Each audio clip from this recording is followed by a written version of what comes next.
Hi class, I wanted to give you some tips for week 5's final argument paper. Congratulations, you're at the last stage of the game here for English 200. As always, make sure you read through the assignment directions very carefully to make sure that you've hit every aspect of the requirements.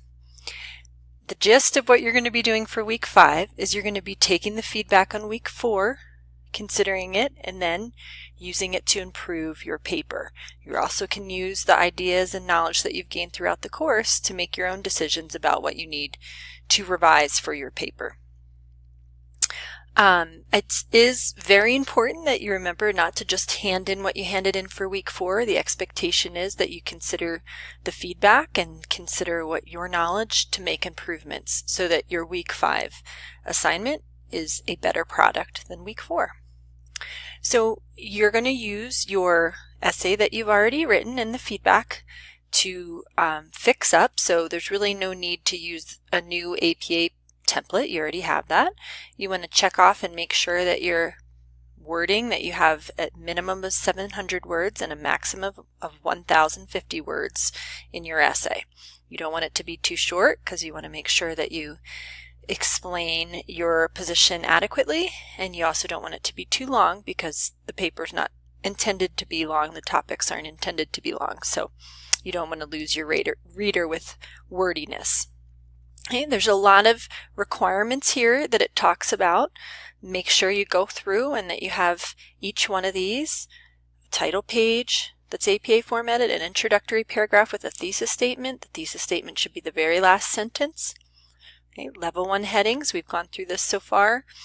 Each step of the way, topic sentence should be the very first sentence of each paragraph that explains what that paragraph is talking. It's one of the key points from your thesis. Okay, it says no more than 3 to 5 instances of paraphrased or directly quoted material. Again, I mentioned that it's okay to have 6 in my class. That's okay with me.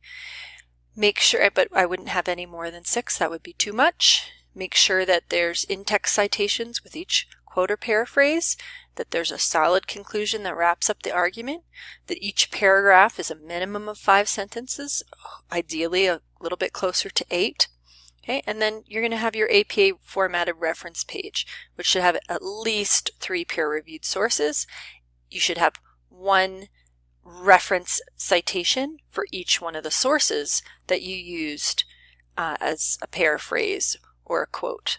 You don't need to double them up. If you use the same source for 2 quotes, you only need 1 reference citation for that source. Okay. As always, make sure you review the grammar checking tools, the Microsoft Word's grammar and spell check. You can run it through the plagiarism checker to triple check that you don't have anything that you should have cited. Okay. And then finally, it's a great idea to look through the grading guide to ensure that you are going to maximize the points that you can gain from your paper. Okay, and then you're going to submit it, and I urge you to review the feedback that you'll get on your week 5 paper, because that will help you with future classes to make sure that you're on track for writing argument papers for whatever classes you take from here on out. Thanks for all your hard work throughout the term, and I look forward to reading your final argument papers. Congratulations.